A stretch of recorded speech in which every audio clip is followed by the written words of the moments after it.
garden. So I'm really thrilled to welcome Kristen here, and I see we've got her on the panel now. And we're going to be talking this afternoon with Kristen about cut flowers and cut flower gardening, which I'm very excited to have. It's not a topic that we've had at CD Saturday before, at least in the last sort of 4 or 5 years. So welcome, Kristen. Hello. Hi, thanks so much for having me, and I'm so glad you love my stuff. I do. Yes, I do. I really enjoy following you. Awesome. All right, so should I just get going then? Yeah, for sure. If you'd like to, if you need to share your screen, you can certainly do that. Just the green button on the bottom. But yes, please take it away. All right, we'll just put it in presentation mode. Sorry. There we go. All right, so here's our presentation. Okay. So for today's topic, we're going to talk about how to grow a cut flower garden, and I'm assuming you're a bit of a beginner at this, but for those of you who might be a bit more experienced, I also have some challenge flowers that I'm going to share with you at the end.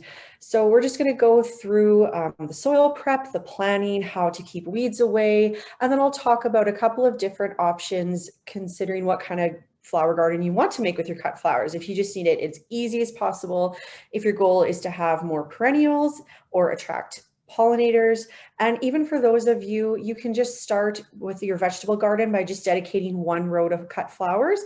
And then I've made some suggestions in there for things that would work as like companions with vegetables. But really, if you want to grow it and you love it, you should do it. And then finally, I'll talk a little bit about if you're able to seed start or not, should you, and sort of what you do in all of those situations. So a little bit about me. I'm the content creator and the gardener behind the blog Shifting Roots. It's all about helping beginner gardeners learn to grow vegetables and flowers with ease, and especially if you live in a climate like we do here in Saskatoon. I'm the author of Cut Flowers Made Simple, and it's a system I created to just create a cut flower garden in your backyard. I really believe that you don't have to have a big flower farm to be able to enjoy cut flowers, and I show you all how to do it in there. And then I'm a wife and a mom. I have 3 kids. Their ages are 9, 2 years, and 10 months. And my husband currently has them out for a car ride. So hopefully everyone will stay and be happy until we're done the presentation. Otherwise, we might have little guests with us. So going back to what I said before, you absolutely do not need an acreage or a farm to grow beautiful flowers. If you have a couple of raised beds, a few pots, or even just you live in a city lot, probably like most of us do, and you have a small space in your backyard to work with, you can grow enough for some beautiful bouquets. So just to get you inspired, these are all bouquets that I've grown in my backyard, and most of these are from last year. They're a mixture of different perennials and annuals that I've grown, and it's amazing what you can do with Saskatchewan. I think one of the things when people get into cut flowers is they think that because we're in a colder climate with a shorter growing season, we can't grow the things that they see in magazines. And we might have to do it a little differently, but we can do pretty much everything that you see in the cut flower world. So in my backyard garden pictured here, I can grow during our good season. So from about the middle of July all the way to September, depending on when our frost hits, I can grow enough for 3 to 10 bouquets every single week in this small space. And we're going to talk about how to do it. So when I'm planning out my cut flower garden, I'm not thinking about like, oh, what flowers do I like and just sort of going willy-nilly. I'm going with the bouquet in mind because that's, I mean, our ultimate goal here is to be able to create as many beautiful bouquets as possible. And so if sometimes you've cut stuff from your yard and you go to your kitchen and put it together and you plop it in the vase and you think, man, it just doesn't look very good. But what am I doing wrong? Well, chances are the mistake you're making is that you're not making your bouquets and your flower choices with these 6 different elements. Now, you don't have to use all 6 of them in every single bouquet, but it's good to use at least 4 out of the 6. And so these elements are our greens, fillers, spikes, our supporting flowers, our hero flowers, and our special flowers. Now, other people who talk about cut flower gardens might have slightly different names for these, but we're all talking about the same thing, and I'll show you what I mean in the next few slides. So our greens are things that are going to make the base of our arrangement. And the nice thing about the greens is that you don't even necessarily have to specifically plant something to be a green. You might already have some of these things in your backyard already to use.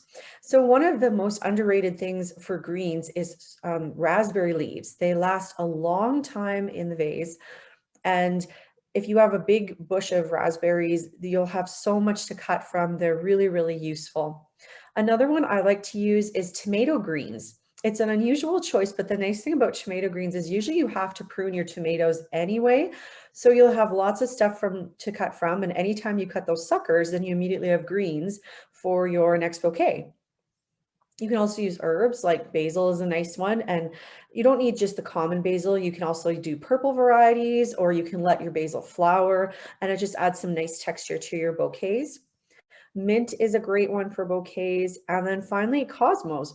So you might think that cosmos are we're going to grow them for the flower, but I actually grow most of my cosmos for the greens, and I only use a couple of my cosmos for actual flowers. I just love that ferny look to them.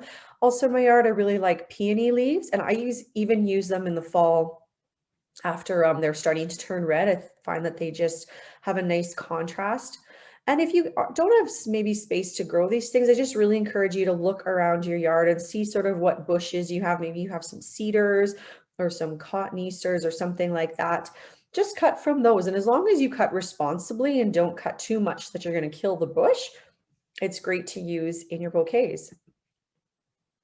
Next, we're going to go on to the filler. So things like yarrow. I personally love yarrow, even though some people feel like it's a weed in their yard, just because the bloom time is so long. So you've got lots of time to use it. The baby's breath.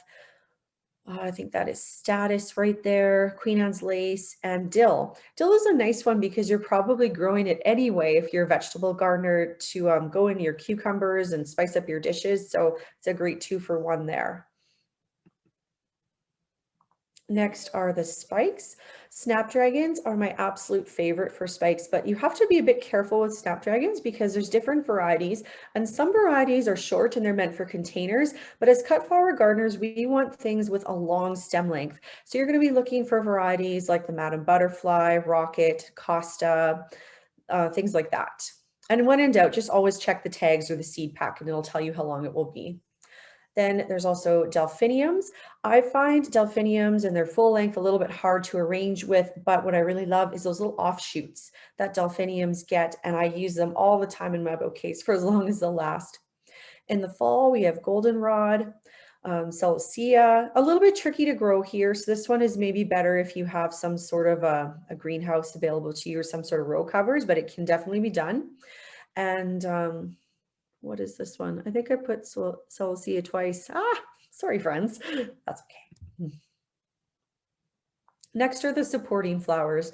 So these are ones that have a little bit of smaller round shape, and they're great for adding color into your bouquet. One of my favorites is straw flowers because the bloom time is really long, it lasts in the vase, and if you're seed starting for the first time, it's a really, really easy one to seed start. There's also zinnias. They come in a bunch of different varieties. I like the Bernery Giant Mix. I like the Oklahoma series. Zowie Flame is a really good one. You'll see a picture of that one later in my presentation. There's like a little bee sleeping in it. It's very cute. And those are my 3 favorites. Then we have bachelor's buttons, some scabiosa, and then finally asters. Asters was one that I grew for the first time last year, and it's another one that if you're new to seed starting, new to cut flowers, I really recommend this one. You do have to start it early, like right now, but it's just so easy to grow. It lasts all the way until past the frost, and they're just really beautiful and come in lots of colors. Okay, finally we're getting to the hero flowers. These are the ones that everybody oohs and ahs about. So we have our peonies. Only bad thing about the peony is that if you don't already have an established bush in your yard, it does take 3 years until you're able to cut from it, and really like a full 5 years until that peony bush is super well established and nice. Then we have dahlias, which are all the rage. They can be a little tricky, not necessarily like to grow, but if you want to keep your tubers from year to year, you just have to be good with the timing and make sure that you take them out after the frost. and then have an appropriate place to store them. Unfortunately, not everybody has a cold cellar in their basement anymore. And if you do have like a root cellar to store them in, it'll work perfectly. You keep your tubers from year to year. But if you just have a regular basement, it's a lot trickier. I tried to store mine in my regular basement. It didn't work out very well. So this year, my aunt and uncle who have a cold cellar were very kind and let me store my tubers in there, and it worked really perfect. Asiatic lilies are a beautiful choice, and they're so easy for beginners, and you can usually cut that from them like the first year or the second year. So if you're brand new, I definitely recommend this one if you have spots for perennials. Ranunculus, so gorgeous, nice later spring blooming option if you can start them soon enough. Again, they're a little trickier just because they come in corms. You have to soak the corms ahead of time, and then you have to start them, move them. They like cool temperatures. So sometimes in our climate, especially if you get your corms into the ground later, by the time they're ready to bloom, it's already so hot that they don't do very well. So that's just what makes them a little tricky here. And then finally, tulips. So if you're just doing this for your own enjoyment, you can definitely cut whatever garden variety tulips you have or get from the store.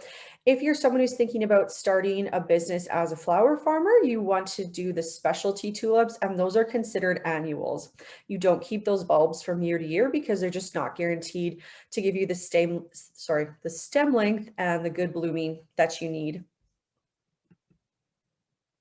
Okay, and last but not least are specials. So these ones are entirely optional, but they just add a little something unexpected to your arrangements. And even though I have some pictures for you, again, this is another one that I encourage you to just look around your yard and what do you see? Sometimes one of the special things I like to use that aren't on here are dried up arugula pods when my arugula goes to seed, or when the lilacs are done blooming, they also have a really nice pod shape. So just look around for shapes and textures. It doesn't have to be anything that's specifically on here. So one of my favorites are growing poppies just for the seed heads. I find this cool color really pops nicely with a lot of the summer flowers. I also really love to do arrangements in pumpkins during September, October. So I've been experimenting with growing different varieties like these pumpkins that just maybe don't look like your typical jack-o'-lantern pumpkin, although you can definitely use those jack-o'-lantern pumpkins as containers if you like. Ornamental peppers are really beautiful and unexpected. Any sort of clumping berries that you have in your yard, and also Chinese lanterns. The only unfortunate thing with Chinese lanterns is that they can be a little bit invasive. So just to be aware of that. And if you do plant them, to be willing to dig out stray ones and deal with them so they don't take over everything. Now, obviously, I can't list every single cut flower for you here, and even in the presentation, there's so many cut flowers I use and grow that I just didn't get to. So if you're wondering if something would be good for a cut flower, you want to have sort of these three things in mind. So the first is a long stem. You want to look for ideally something that's 18 inches or longer. You can definitely use something 12 inches and longer, but anything shorter than that is not going to be good for arrangements in your house unless you're arranging in a teacup.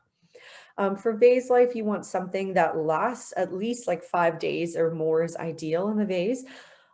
This is why I don't like poppies, and I actually don't grow them anymore, except for the seed heads. But for the flowers, I don't grow them just because I find in the vase they last for like maybe a day or two, and then they're looking terrible. Now, there is some flowers like the poppies that if you cut off the stems and immediately put them in boiling water, it increases their life.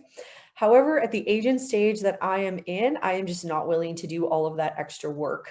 So that's why I don't grow them. And then wilting. So over here, you'll see these white flowers. They're called Feverfew.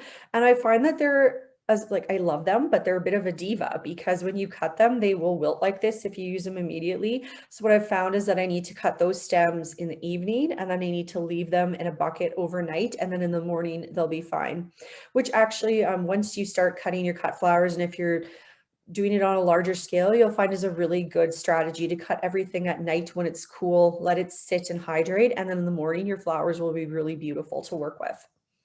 Another thing that I didn't mention in this slide is that some flowers will kind of muddy up the water really quickly. So like sunflowers and rudbeckia are bad for that.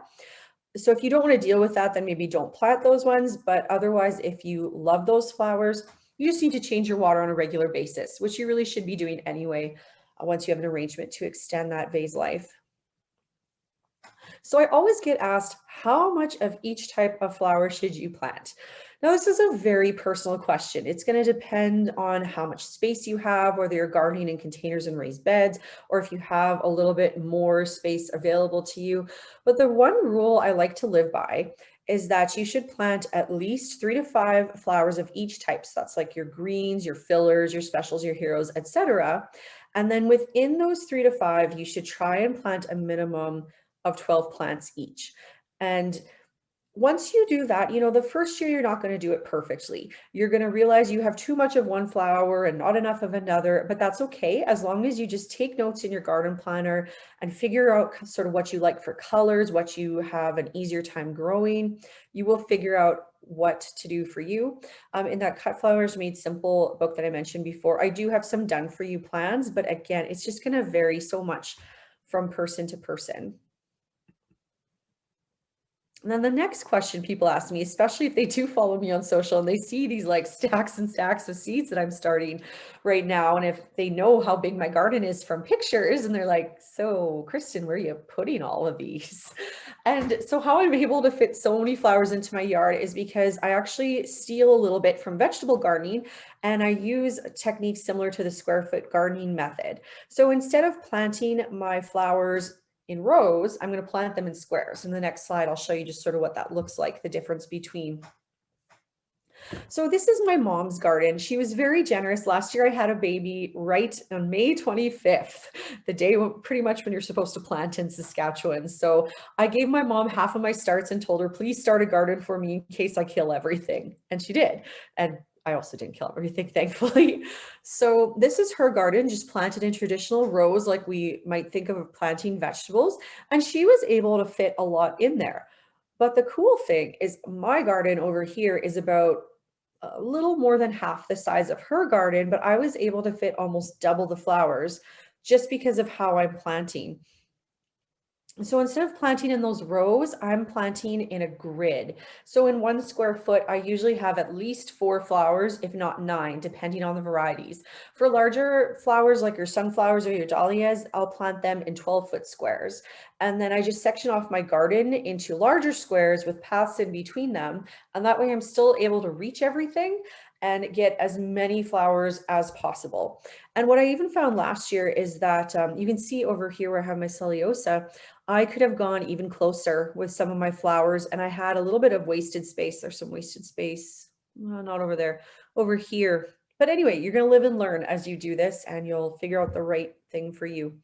The next question I always get asked is, can you grow cut flowers in pots and raised beds? And my answer is yes.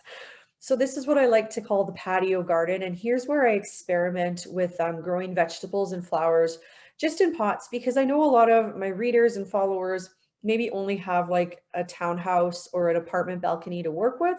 So I want to be able to make sure that I can answer their questions too and figure out what works. You can barely see them in this picture, but there's a few snapdragons over here. Normally in a container, you would plant the snapdragons that are meant for containers, but because we're planting for cut flowers, I put the cut flower varieties in there, and it does work. The only thing is you will have to prop them up with a tomato cage, and I would only expect to plant like 1 snapdragon in a 12-inch pot. I find if you try to go for 3 or 4, you just don't get as nice of flowers. But something like these tall crackerjack marigolds or the Mary Helens, they do very, very well in there. Cosmos will also do well, again, sort of like the Snapdragon. If you want them to get cut flower length, you have to plant less of them in there. Okay, so now we're just going to talk a little bit about the basics of soil prep and sort of what to do for different situations that you might find yourself in when you're trying to create this cut flower garden. So if you have an established garden already that you maybe have grown vegetables in, you're in luck. All you have to do is just add some amendments, put on your compost, any manure, things like that, work it into the soil, or just leave it there if you're someone who does no-till, and you can plant your flowers and you're ready to go. If you have a weedy, overgrown mess, there's a little bit more of a challenge to it. So you have to decide if you want to till or not till. If you don't want to till, you're just going to put some wet cardboard down over the area, and then you're going to put purchased soil, compost, and manure over top of that cardboard to at least 6 inches, and you just start your new beds from there. And because most of the flowers that we're growing for cut flowers have shallower roots, it will be fine. The key is you do have to wet that cardboard though. If you want to till, then you would work up your garden, pull as many of the weeds and overgrown perennials from it as possible, add your soil amendments to it, and away you go. You're definitely going to want to put some sort of mulch situation down if you are starting with a weedy overgrown mess, because all of those things are going to come back up for you. And there's also like the critical weed that happens, say if you plant everything out May 21st, sort of that second week in June, there's about a critical weed that happens, and you need to make sure that you weed really, really well at that time. Otherwise, your poor baby flowers will not stand a chance. And I'm going to get to raised beds in a minute, but I wanted to show you, for those of you who are starting with an overgrown space, I guess this is just to make you feel better. So when we first bought our place about 5 years ago, this is what we were dealing with: completely blank space, had this little area in the back, which was a garden. And so all we did was we worked it up, and we didn't plant anything that year. I tried to take out as much of this as possible, but it still grew back, and it was still pretty terrible the next year. Then after that, it was a vegetable garden, and I still had a lot of weeds that I had to contend with, but with adding things to the soil, keeping up with the weeding, the soil got a lot better. And for the next 2 years, I was able to grow quite nice vegetable gardens. Then in year 4, I decided I wanted a dedicated cut flower garden. Now, you don't have to have a dedicated cut flower garden like this. You can intersperse your cut flowers around your yard. You can just dedicate one row in your vegetable garden to be a cut flower, but this is what I decided to do. And then I used a lot of grass clippings just to keep the weeds that kept on coming up down.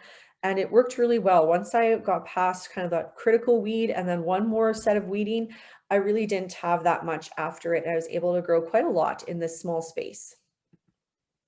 And then last year, I really refined what I was doing, had more clear paths, got my spacing a little bit better, and then was able to create quite a nice little sanctuary. So just know that if you're starting with that weedy overgrown space, that it can be something beautiful, and just to keep working at it, you will get there. Now, if you have a raised bed that you're growing your cut flowers in, your job is actually quite easy. I recommend raised beds that are at least 12 inches high. I find it just works a little nicer, but you can do as low as 6 inches. It will work for you. And I do have some that are 6 inches and successfully grow flowers in them. You can put in the bottom any logs or branches if you don't want to fill it completely with soil, just as long as you make sure that that top 6 inches has soil. Then you buy your purchased soil, get that dumped in, and add any amendments, and you're good to go. Then finally, you'll want to add some sort of mulch so that you can keep those weeds down, but you're not going to add the mulch until you get through that critical weed in June. And a little bit after that, you just want your flowers to get a little bit taller so that you know where everything is and you're not covering stuff unnecessarily. Now, if you've done a lot of seed starting and you have a lot of starts, you could probably put the mulch down right away. But if you're doing more direct sowing, you'll want to wait. For mulch, you can purchase wood mulch from any of our landscape centers in the city. The garden centers will have it. You can go to the big box store. There's free mulch at the city of Saskatoon, which is fantastic. You just go there to the west side, bring your buckets, or if you have a truck, load up your truck and away you go. You can save your grass clippings or ask your neighbors for them. There's also wood shavings if you know someone who does a lot of woodworking, or Canadian Tire always has the wood shavings. I find don't really see them many other places. Or you could even shred up your paper and use that as a mulch, whatever works for you. Okay, so next topic is, do you need to seed start? And I'm going to say it's ideal and you probably should, but if you don't want to, you definitely don't have to, and you have options. So if you're seed starting, you can grow a huge variety of cut flowers. Unfortunately, a lot of the greenhouses haven't really caught up to the cut flowering trend, or maybe it just doesn't work for their bottom line, whatever it is. But most of the greenhouses don't carry very many cut flowers that you would want to grow in your garden. And even if they did, it would add up really quickly and get quite expensive. So if you have your heart set on certain varieties, you definitely want to get into seed starting. You can also extend your bloom time by planting different successions. Now, successions are a little bit tricky if you're in a city backyard, but that's one thing I'm really working on doing this year. So I will let you know how it goes. And I also feel like if you're brand new to gardening, seed starting, well, it's not hard per se. It takes a little getting used to. So you might want to wait till you've had a garden for maybe 3 or more years before you get really serious about it. But if you want to tackle just a few little seed starts right away, like absolutely go for it. Just maybe wait till your third year to try a more complicated seed starting plan with successions and lots of stuff. As for direct sowing is great. If you're not super picky about varieties, there are plenty of things you can just direct sow into your garden and still have some beautiful cut flowers to work with. They're also great if you don't want a lot. You just want a few little snips for yourself and for your table and maybe to help pollinate your garden. Then great, just direct sow. If you're newer to gardening, and another thing is to avoid the cost of grow lights. Unfortunately, even if you try to like DIY grow lights and just use fluorescent bulbs or the shop lights, they can be LEDs too and go a little bit cheaper, it's still fairly expensive and not everybody maybe has those resources to them right away. So for that, direct sowing is nice. There are lots of cut flowers that don't actually need to be seed started and you can just direct sow them. Some of these are zinnia, sunflowers, sweet peas, cosmos, bachelor buttons, calendula, glads, dahlias, your herbs, amaranth, bells of Ireland, baby's breath, and dill. And if you do end up going to one of our local garden centers, some of these are actually quite easy to find. So maybe if you don't have a lot of space or you still want snapdragons but don't want to start them, you know that you should be able to find some madder butterfly or some rocket snapdragons at our local garden center. And I've purchased them there to myself. Sometimes my stuff doesn't turn out or I realize I want more, and thank goodness we have garden centers to go purchase stuff from. You can sometimes find straw flowers. You just have to be careful because straw flowers is another flower that has a container variety and also has a cut flower variety. So just look for that stem length on the tag. You can find zinnias, cosmos, and glads usually come in those little bags. You can find lots of those. Dahlias you can find in bags as well. And right now is the best time to buy them. So even if you don't have space to plant them yet, or you don't want to put them out in grow lights or start them, just grab the bags, keep them somewhere dark until about May, and then you have them. Because usually if you wait till May 21st, you're just going to not get the varieties you want and the prettiest ones.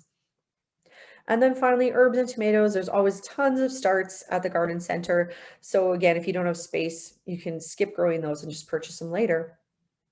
As for where to buy stuff, locally, our larger garden centers all have a really good selection of plants and seeds. Hardware stores will sometimes have the seeds and things, and you can sometimes find a limited selection in grocery stores. Now is really the time to purchase that stuff if you're buying locally. In Saskatchewan, as far as I know, we only have one person who specializes in cut flower varieties for sale, and that's Dawn at Whistling Prairie. If anyone else knows someone else in Saskatchewan who is selling, I would love to know about that, and please pop that in the chat or the questions, whichever works out better. And then as for mail order places in Canada, there's Stems out in Ontario, Vase in Atlantic Canada, and William Dam out in Ontario. A lot of other places like say T&T, or I'm blanking out on other places a little closer to us that sell. They will have some cut flowers, but they won't have a really extensive collection. And the ones I've listed have probably the best for variety. Okay, and how are we doing? Oh yeah, we're good. Okay, and then last but not least, I've just listed sort of what flowers I think you might want to grow in certain situations depending on your cut flower garden. I found for me some of the easiest ones are zinnias, calendula, cosmos, marigolds, snapdragons, feverfew, and asters. All of these are very easy to start from seed, and for the marigolds, cosmos, calendulas, and zinnias, you can direct seed all of those ones. They're also super, super easy to grow as well. For perennials, I like lady's mantle, peonies, lilies, lupins, sea holly, delphiniums, and daffodils.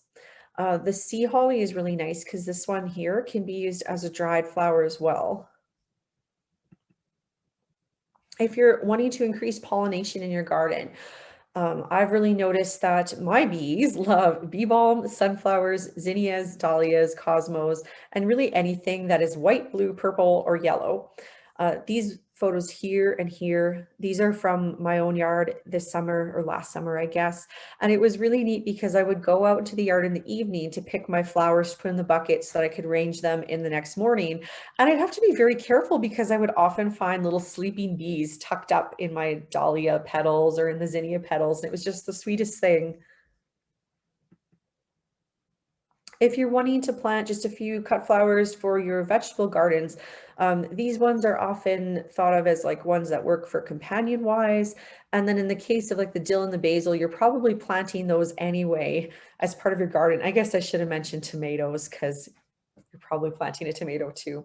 So to quick read that: dill, basil, marigolds, calendula, cosmos, zinnias, and sunflowers. Now, for those of you who are more experienced in gardening, have a lot of years under your belt, if you want to try some of these challenge cut flowers, these are the ones that are really trendy and popular right now, and they just take a little bit more effort to grow them. So the thing that makes Lisianthus challenging, that's the one over here, is that it just has such a long date to maturity. So on the package, it might tell you that Lisianthus needs to be started 12 weeks ahead of our last frost date. But what I think me and other flower farmers are actually finding is that if you could start your Lisianthus around Christmas time, that's really more of an ideal timing. And they sit and they're like the teeniest, tiniest little things for such a long time, and you think you're doing it wrong, but you're not. That's just how long Lisianthus takes to grow. I can't pronounce the next one. Anemones. And I always want to say it wrong, I'm sorry. And these are ones, they're nice to grow because they're very cold hardy. They can last for up to -7. But again, because they come in the little corms and you have to soak them, and you have to, if you want to put them outside, you need to watch them if it's like early right now in the spring, or put like a cloche over them or something and make sure it's propped up and the temperature is good. So that's just what makes them a little bit tricky. Ranunculus, I've explained before, much the case with anemones. Same thing, you have to pre-soak them, watch them, put them out early, check them, maybe put a cover on them. So it's just a little bit more work. Dahlias and glads are easy in of themselves to grow. It's just only if you want to overwinter them, you need that cold room storage like we talked about before. And finally, eucalyptus. I like to joke that somebody got eucalyptus a publicist in the last 2 years, because when it comes time to order your eucalyptus seeds, it seems like you can't get them if you want them. They sell out really quickly. So this one is the silver drop. There's also baby blue and silver dollar. And this year, I think there was like a seed failure with the silver dollar seeds, or I don't know if it just maybe shipping wise, like something went wrong because of COVID, but you could not get silver dollar seeds unless you bought them like in the summertime. And eucalyptus is tricky to grow here because, again, like the Lisianthus, it grows really slowly. So you often think like, oh, am I doing something wrong? And it also likes hot conditions. I grew mine outdoors in my raised beds last year, and in this picture, like this is all I got, and I harvested this about September 7th, 8th, something like that. And I just saw on other flower farmer accounts, like their stems were just so much longer and bigger than mine. So this year I'm going to put them under hoops and see if that helps get them a little bit bigger. And I think if you have any sort of access to a greenhouse, if you could carve out a little space for eucalyptus, I think your eucalyptus would do a lot better. Okay, and that's basically it for my presentation. If you want to learn more about cut flowers, I have tons of resources on my website, shiftingroot.com.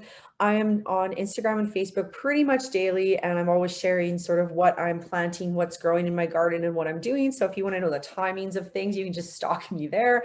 And I also have a YouTube channel where I share the cut flower journey and make videos to help you grow a better garden. So that's everything.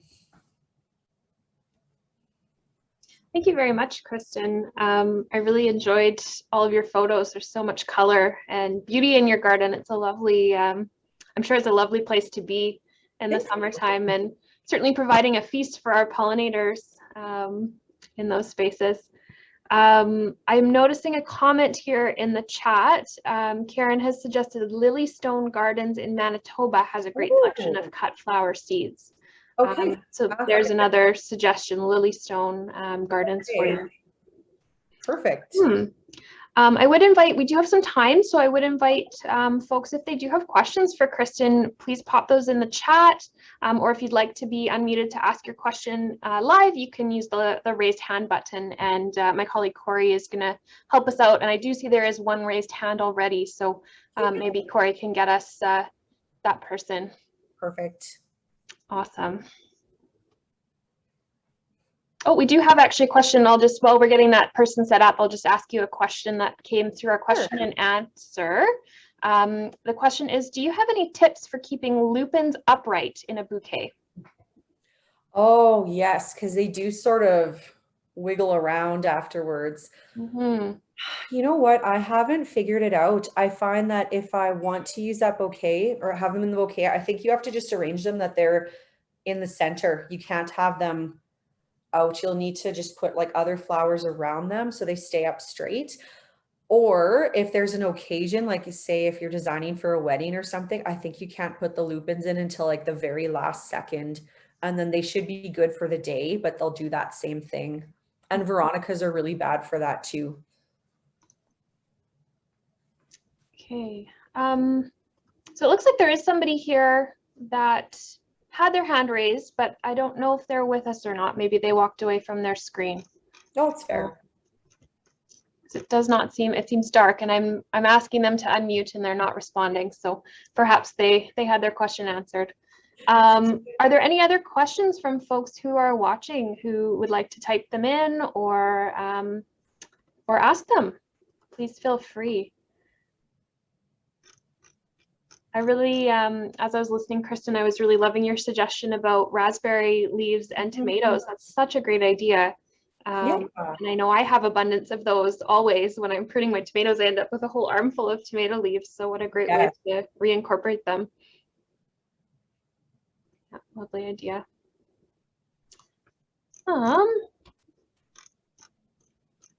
Just gonna double check we have any questions here. Oh, I'm not seeing any other ones. All right. Yeah, but oh, maybe there is one. Yes, there we go. There is. There's just too many places to look at the raised hands and the questions. So thanks for bearing with me. So we have a question from KK. Best way to start zinnias indoors? Okay, I would wait until 3 weeks before our last frost date. So May, I guess that puts us at about May 1st. Any earlier than that, I find they just get unruly and you're going to have a really hard time hardening them off and just lose a lot. And then if you push it any later, they're just not quite big enough to stand the hardening off. So keep it to the 3rd week. Keep the lights really close. And if you're starting from a window and you don't have grow lights, put them in a south facing window. Some plants can be okay with an east or west, but zinnias really aren't one of them. Zinnias are my favorite flower, as a fun fact. Oh, you know what? Mine too. Really? Yeah. Yeah, I love them. They're wonderful. Oh, I got a nosebleed. Oh no. I'm gonna quick go get a Kleenex. I'll be right back. If there's another question. Oh my goodness. Sure.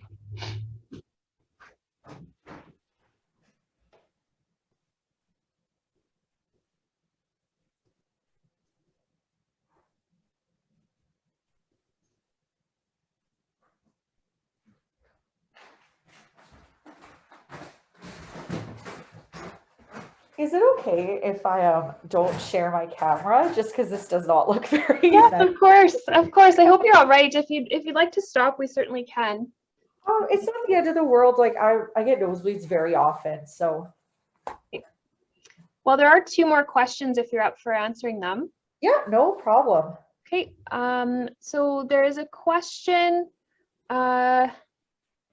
Starting a raised garden bed in a cedar box to protect them from a new puppy. Is there advice about the best soil for this as a cut flower garden?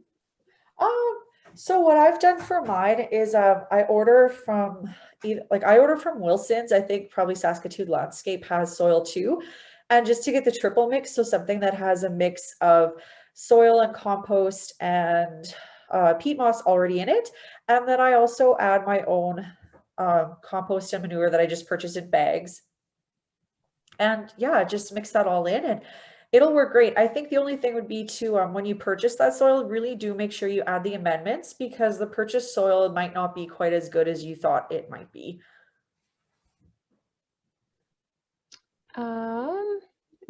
The next question is from Sherry, wondering if you have any particular tips for glads. Like to start them? Is that maybe what she means? I'm not sure. It just says, what tips do you have for glads? So I'm not sure if she's meaning starting them or growing them or both. Well, I have tips, lucky for her. If you don't have a lot of glads, what I always and my family always would do is you take a pie plate or some other shallow container, and you put just a very small layer of water at the bottom of the pan, like maybe 1/2 centimeter deep. And then you stick your glads in there. You can also put sand on top of that, but that step is optional. And you do that starting about the middle of April, and keep changing that water and adding to it, keeping it at that 1/2 centimeter. And then the glads will start to bloom not bloom, but they'll like get the stalks already inside. And then you'll be able to actually enjoy your blooms. I find if you plant the glads straight out in the spring, sometimes you don't even get anything. It just takes too long. So I would do that so you get to enjoy. That's good advice. I'll have to share some of those tips with my mom. Glads are her favorites. So I have zinnias and she has the glads. Awesome. In her respective gardens. Okay, we have time for one more question, and there is one more. We've also got a comment from Joanne suggesting carrot tops as great greens for bouquets, which I like that as well. That's a nice one. I totally agree. It's nice in the fall too, after frost, if you're looking for something, because they're so green. Yeah, and they'll last for a while there. So the question is, starting sweet peas in toilet paper rolls, is that a good idea, or will the paper start to mold? Your paper shouldn't mold. I actually start stuff in newsprint containers that I make, and it doesn't mold. The only thing I would say is, I don't know if cardboard would give you, like, I suppose the roots would grow through, but I don't know. I think I'd rather use the newspaper ones. And also, on Flower Farmer Chat, most people say that starting sweet peas doesn't work out for them very well. So if you're short on space in your grow light setup, maybe not to start them and just to direct sow them. But if it's something you love and you want it and want to make sure it grows, then yeah, start it. It's totally fine. Awesome. Well, thanks for the advice, Kristen, and thanks for all that you post on your social media channels. I'll see you there. We really appreciate your time today and all of your great ideas and beautiful photos of flowers. So thanks for being with us. Thank you so much. Have a great day, rest of the day. Thank you. Bye.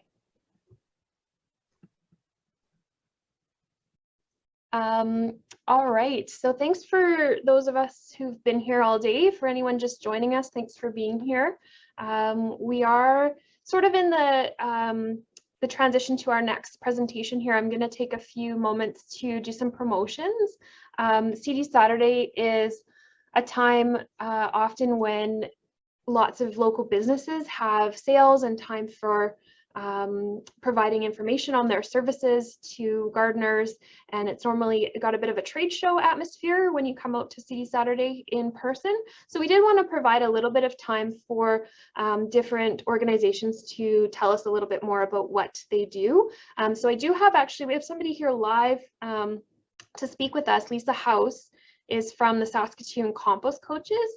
If you did join us last Saturday, Lisa did do her presentation on composting then, but she's here actually now in person just to tell us a little bit more about some of the services that she provides through her program and organization. So hi Lisa, welcome back. We can get you maybe unmuted here. And hello.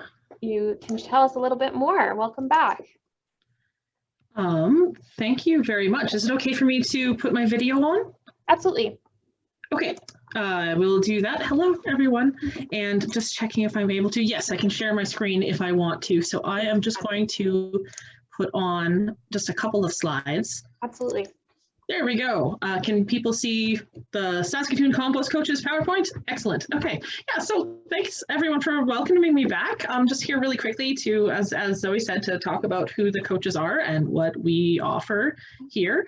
The basics is that we are a group of volunteers in the community who are funded by the city of Saskatoon. So they give us the money to exist and do our programs. And we are coordinated by the Saskatchewan Waste Reduction Council, which is a nonprofit organization that works on reducing garbage and waste in all of Saskatchewan. And that is actually who I work for. And so this picture here, I included it just because I really liked it. It's a picture of some finished compost with some very excellent